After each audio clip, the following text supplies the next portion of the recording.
Hello, boils and ghouls. It's your old pal, John Kassir, the voice of the Crypt Keeper. And I want to welcome my good fiends of the Horror Heals podcast. Is horror good for mental wellness? But of course it is. I delight in the delicious deaths of pitiful people on the silver screen. So get ready for a hell of a good time with my new fiends, Corey and Kendall, on the Horror Heals podcast.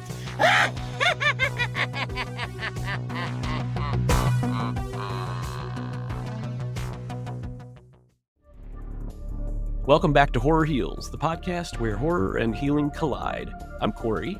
And I'm Kendall. Today we're thrilled to be joined by a guest whose professional world of psychotherapy and personal love of horror come together in a really unique way. Yes, our guest is Candis Green, a registered psychotherapist based in Toronto, Canada. She specializes in Jungian-inspired approaches like dream work, archetypes, and even tarot.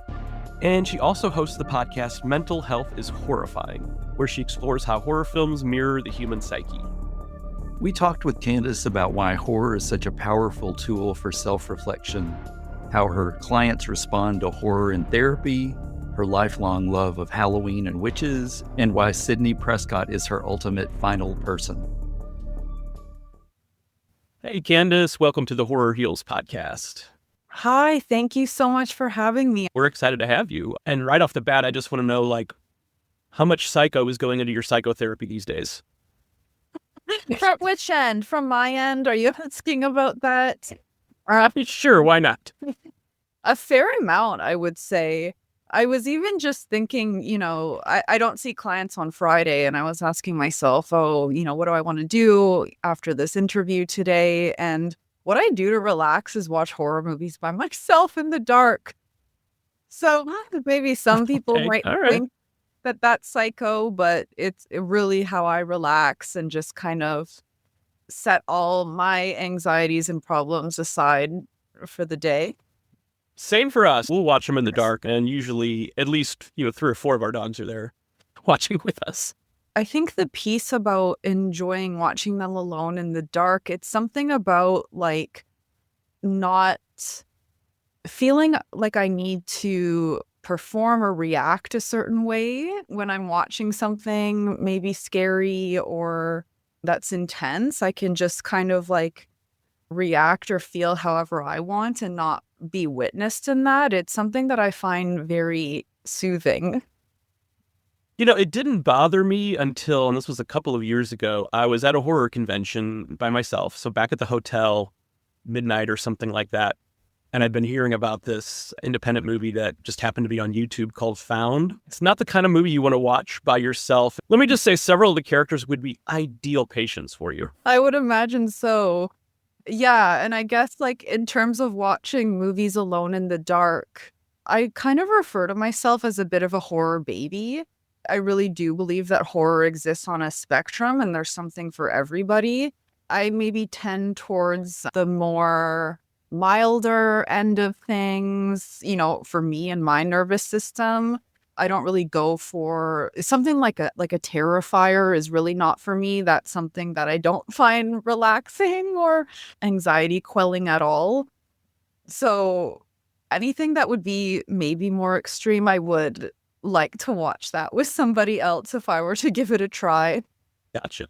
We already know that you align with our theme of horror being good for mental wellness, but I'm curious, was there an aha moment for you, and how far back did it go that you started to think that horror and mental wellness, they kind of go together? I'm sure, as most of the people you speak to on this podcast, I've always loved horror, spooky stuff, Halloween, and I think for a really long time, I felt like the weirdo in that, I'm weird or I'm doing something wrong, and I maybe kept it to myself a bit more. But it really wasn't until I was doing my graduate training in psychotherapy and learning in particular about Jungian approaches to psychotherapy. I'm trained in numerous different modalities, but in Jungian approaches, we're really talking about the different layers of the psyche and the shadow and how we can work with those pieces through things like dream work, archetypes, tarot cards as well are a really great way to work with symbols and archetypes.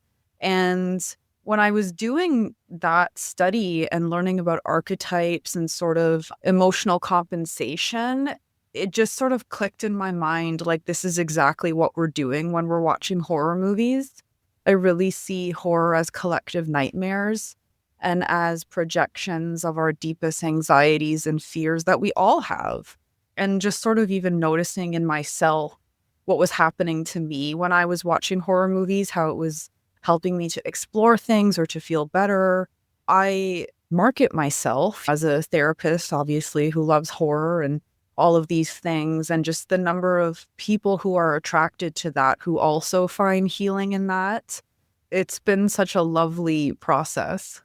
Awesome. Yeah, I'm really fascinated actually with the style of therapy that you provide, because Kendall and I, we talk about our dreams all the time. He tends to dream more realistically about stuff that's happening or could be happening in the next day or so, whereas mine are twisted, violent, insane dreams. Yeah, I'm sorry that they're violent and insane. I hope they're not too distressing to you. But what I like to tell people about working with your dreams is that they're all here to help us, whether they're enjoyable and happy and realistic or whether they're really dysphoric and scary. All of the elements in our dreams represent our feelings. And it's really interesting to sort of parcel different dream elements out and feel into each person or animal or the setting, and not focus so much on its literal representation in the dream. Like, that's not really a cat. What does that cat feel like in the dream, and how it is representing something that you are going through at the moment. I love it in my work because it really is like taking a side door into the psyche. In therapy or working with emotions, as humans, we're so good at, we have defenses and we rationalize things away and we say, oh, that's not a big deal. But the dreams are just like the raw goods. And that's why I love working with them so much. So I'm curious, do you tend to be a more realistic dreamer or a more fantastical dreamer? I would say my dreams are really a mixture of both. I have a lot of recurring dreams, recurring themes that do have a lot of realistic people in them with a light mixture of fantastical elements. I keep a dream journal. I write them all down and work with them to understand what's going on. It's so illuminating. It's a practice I kind of encourage everybody to do. Just keep a little book next to your bed. When you wake up, it doesn't matter how weird your flying spaghetti monster dreams are, just write it down. It doesn't matter if it doesn't make sense. You can figure it out later. What percentage of your patients are into horror movies and stuff when they come in the door, or is that something that you kind of slowly introduce into the therapy? I would say it's about 50-50. Being into horror, I really see it as a spectrum. I do have some people who, Texas Chainsaw Massacre, they've seen all the Halloween movies. They can tell you all of horror history. And then some people who scare more easily or a bit more sensitive, and we're maybe like hanging out in the hocus pocus realm, which I appreciate too. Like, that there's something to be found on either end of the spectrum. In the middle, I find horror to be a very inclusive genre in that way. Definitely, yeah. And I think, just going beyond the movies, just that, like, the people, the horror community, very, very accepting. And I've certainly seen and had conversations with people who are dealing with anxiety and depression and things like that, within the horror community. But usually when they're in the environment of like a horror convention, you don't really see that too much on their faces. Yeah. Because it's a joyful experience. But that's actually was the impetus of this podcast, was I saw a young man in distress and, was about to say, hey, if you need to step away, I know it's really crowded in here, we'll hold your space for you. But somebody talked to him before I had the chance, and he made a new friend, and all of a sudden all that anxiety was gone immediately, and a smile was on his face. That's so lovely. And yeah, I did know that that was sort of how your podcast began, and that you're both really into conventions. In a past life, I actually used to work for Fan Expo. So I got to see a lot of the behind the scenes and like planning and marketing for that show. There were some secrets that I will never tell. It's fun. Interesting to see a lot of the behind the scenes of that show. I did really notice that a lot of the fandom that would attend were like sensitive angels who were just coming to share and a joy and a love for this weird thing that they all enjoy. And then it's like, you know, here I am thinking I'm like too cool for school. And then a couple of years ago, at Fan Expo in Toronto, the cast of Scream came, and I went and I bought my little photo op with them, and just like I kept it together when I met Skeet Ulrich and Nev Campbell, but just like completely burst into tears after because I was so excited. I love that. Yeah. My cousin, before he moved overseas, was kind of my HorrorCon buddy. And so I made him come along with, you know, on like several photo ops. So we've got one of us together with Skeet and Matthew Lillard, all clutching our pearls like we're terrified. But I think my all-time favorite, and I always like to do something a little quirky, it was, I think, the only time the craft reunion happened with all four witches there. Girl. And and so the photo was, you know, like I wanted them to be the strong force in there. So I'm like, I'm just going to lay down on the ground and put one of your feet on me. Like you hold me. And Firuza Balk, wearing boots, put a shoe on my head, which was, I mean, I'll send you the photo. It's my favorite one. They were all into it. God. And it was just, yeah. Oh my God, what an honor. Like Firuza Balk could stand on me any day. Yeah, I would say 99% of my experiences meeting creators at horror conventions have been extremely positive, which is a pretty good percentage, I think. Yeah. Yeah. Well, I think like horror kind of attracts weirdos and people who are sensitive and different, and it really is a lovely community. Can we rewind a little bit, and what was Halloween like for you as a kid, and how early into it did you discover that you had a thing for witches? Oh man, people always ask me that question, like, how did you get so into Halloween? Like, what's the story? And I don't really have a good answer because I think I just came out of the womb spooky. Like, I don't remember a single moment in my life when I wasn't completely obsessed with Halloween. Like, it was just, I was always like, what do you mean we're not doing this year round? This is the best thing in the whole world.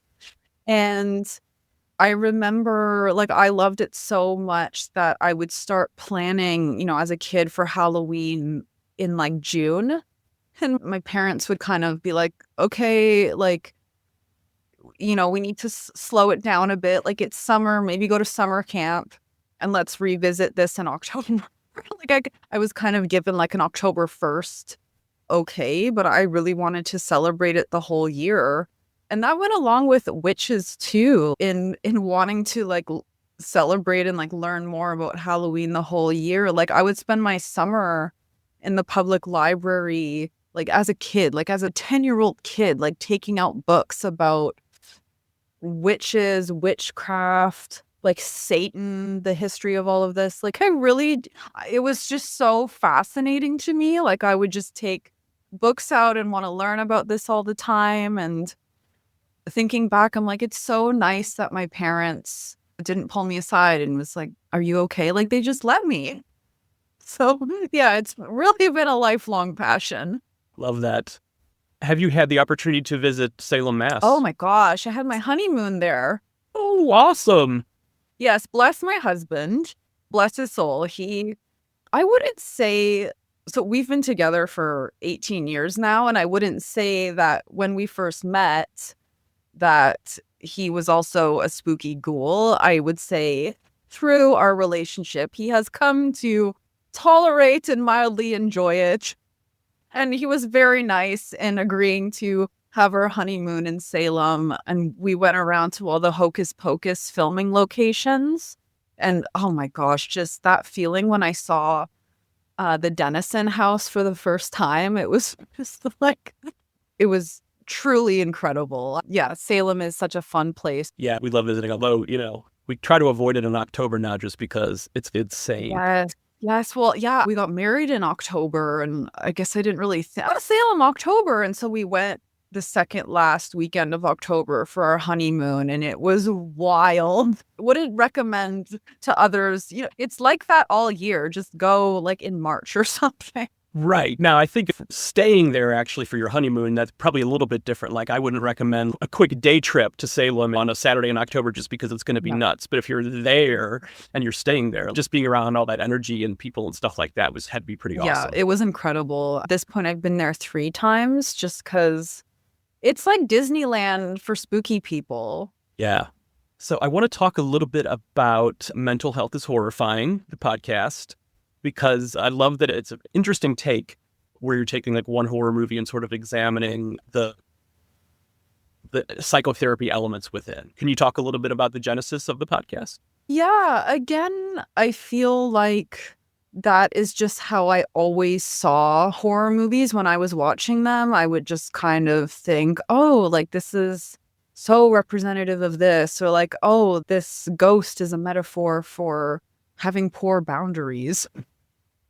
And it just sort of made perfect sense to me. And I'm a very creative person, and being a psychotherapist, obviously I'm very there for my clients. It's not about me during those sessions. And it's like, I'll do like 20 sessions a week. So that's like 20 hours of output on my end. And it just felt really nice to be able to create a creative outlet for myself where I could be as weird as I want and explore these things that I like and sort of marry my knowledge of psychology with horror movies.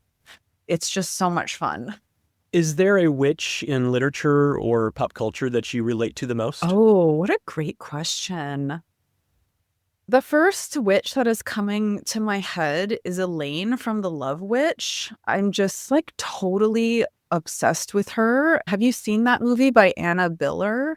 I need you to end this podcast right now and go watch it. Done. Bye, see you later. So Anna Biller. I can see Kendall writing it down right now. Yes. Oh my gosh. You will love it. It's like nothing you've ever seen. So Anna Biller she's not only the director, she was the writer, she's the producer, she made all the costumes and sets. Like she's just this creative force. And it's this movie about this woman, she's a witch, and it's a bit of a satire on womanhood, femininity, and the witchcraft community. And she's very murderous in the movie.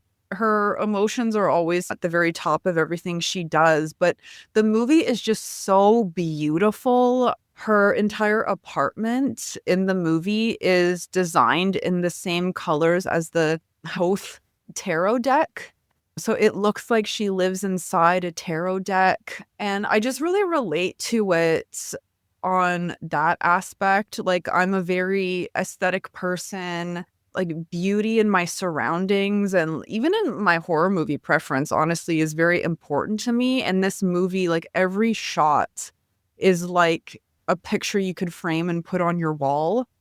And it's just gorgeous. Highly recommend The Love Witch to everybody on this planet. Awesome. Yeah. We'll definitely add that to the top of our list for sure. So Candis, the question that we ask every guest on Horror Heals is, who is your favorite final person in a horror movie? And we say final person because we're all inclusive here. But we love the final girl trope. Absolutely. But we want to make sure everyone's included on Horror Heals. I love that. The inclusivity. I love it. My favorite final person, I would say, is Sidney Prescott. First of all, Neve Campbell, Canadian girl. I can't not love her. I can't not love that. She's from Guelph, Ontario, which is a small town very near where I live. So shout out Guelph. But there's just something about Sidney Prescott. And I think the moment that she came into horror, with Scream in 1996, it just felt like we needed her so much. Even though the term final girl, I think it was coined 92, 93 in the book Men, Women, and Chainsaws. But for me, Sidney Prescott is the ultimate final girl in that moment in horror history when she hit in 96. a lot of women in horror before then, unfortunately, I think were portrayed as kind of floozies or not sure what they're doing. There were great final girls before her for sure. But for me, Sidney is just, I wanted to be her. She was so strong. She was so cool. She was so smart. I've just loved seeing her evolution in the Scream movies, and then just seeing Neve Campbell in other things like The Craft and even shows like House of Cards. I just love her so much. And I'm really excited that she's coming back for Scream 7. What are you hoping to see Sidney's triumphant return be like? And it's also been revealed that Matthew Lillard is returning, and we thought he was dead in the first one. So Yeah. what are you hoping for Sidney's arc? Yes. Well, for Sidney's arc, I've read and I agree with, the tidbits of what I'm reading of kind of what they're planning for her. If they're true, like who knows if they're like trying to lead us off the track. But I think I'm hoping that we get to see Sidney experiencing a bit more peace in her life. Every time we see her, it's like, can this girl catch a break? Like this poor woman, she's trying to live her life. She's trying to, like have a husband or like have some kids or, just write a book or whatever. And this dumb idiot comes every time and ruins everything. Because the whole point is that she's in the drama, but I just hope Sidney Prescott is somewhere relaxing with a glass of Chardonnay. I mean, if they really wanted to go off the rails, they could have Sidney kill Ghostface in the first scene, cut to the credits, and the rest of the movie is just Sidney, like, going to Pilates. Oh my God. Mimosa brunches. Honestly, for the next hour and a half. Honestly, I would love that. Just Sidney, like, having a girl's day, like, getting a pedicure, mimosa. I would be the first person in the theater to watch that. That's awesome. Well, we love what you're doing with your therapy work. It's really fascinating. And so please stay in touch because we would love to maybe dig into some of the aspects a little bit deeper next time around. But this has been just so fun. Yes, thank you so much for having me on. And I'm such a fan of your podcast too. And it really comes through how much you love horror and the horror community and conventions. And I just really appreciate it. So thank you for doing this. Oh, thank you so much. Absolutely. Candis, we really appreciate you joining us on Horror Heals. Your blend of psychotherapy and horror is fascinating and honestly pretty refreshing. Totally. We could have kept talking about witches, dreams, and horror conventions for hours, but we'll save some of that for your next visit. And to our listeners, if you're curious about how horror movies can help you understand yourself a little better, definitely check out Candis's podcast, Mental Health is Horrifying. Thanks for tuning in, and remember, whether you're journaling your nightmares or just watching Sidney Prescott slay Ghostface for the 15th time, horror heals. Yep. We'll see you next time. And in the meantime, remember, when someone asks, is horror good for mental wellness? You tell them, of course it is. The Horror Heals podcast is produced and presented by How the Cow Ate the Cabbage, LLC.